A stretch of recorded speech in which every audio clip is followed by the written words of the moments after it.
Hi, my name is Sahil Kumar. My student ID is 10347259. Here I am talking about the assignment 1, which is culture barriers in the workplace. Me and my friend Deepa Goyal presenting the communication assignment, which is due by June 2. Here I am talking about the culture barriers in workplace, which is very important to know about the introduction of culture barriers. Culture barriers are obstacles that are arise from different in custom, tradition, beliefs, language, and behavior. Among people from diverse culture backgrounds, these barriers can hinder effective communication, collaboration, and understanding in multicultural settings. Now I am talking about the example, which is the language differences and the all.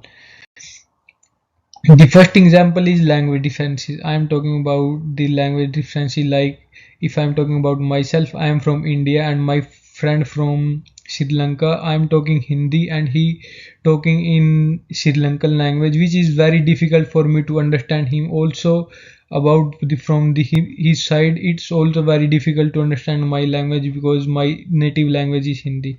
It is culture differences challenging that can be defined as language barrier come to be one of the most widespread whenever an individual or both team members and their partners speak different native language. Chances are communicate the wrong idea, causing confusion in business.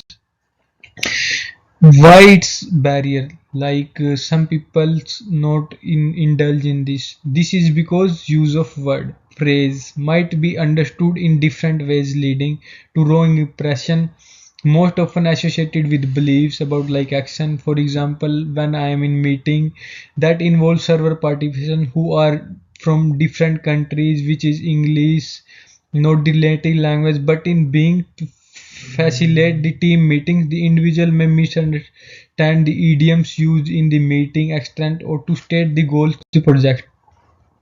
Here I am talking about the example number 2, non-verbal communication. It is very important for me and also understand to you. Non-verbal communication is gesture and facial expression, another concept that is non-homogeneous across cultures.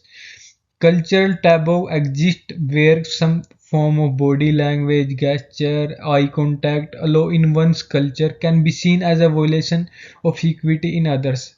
Now I'm talking about the myself. I giving example of myself, like I'm when I'm in talking about in any subject in classroom, like some people from the Punjab, some people from the Haryana, so they Punjabi people like using the language Punjabi and I'm using language Haryani, which is very difficult to understand. So some people understand the gesture and facial expression. It is very important. White's barrier, like for example, it is stable to make gross to opposite sex Europe, while this is seen as a rude or stalking in some African countries. Interpersonal departures are explained this context to mean that there are different in the expression, meaning and interpretation indication and the feeling conducive that the offense. Like now my friend Deepak is talking about the example number 3, which is very important examples, and example number 4. Apart from this, all the upcoming presentation is presenting by my friend Deepak Goel, which is here. Thank you.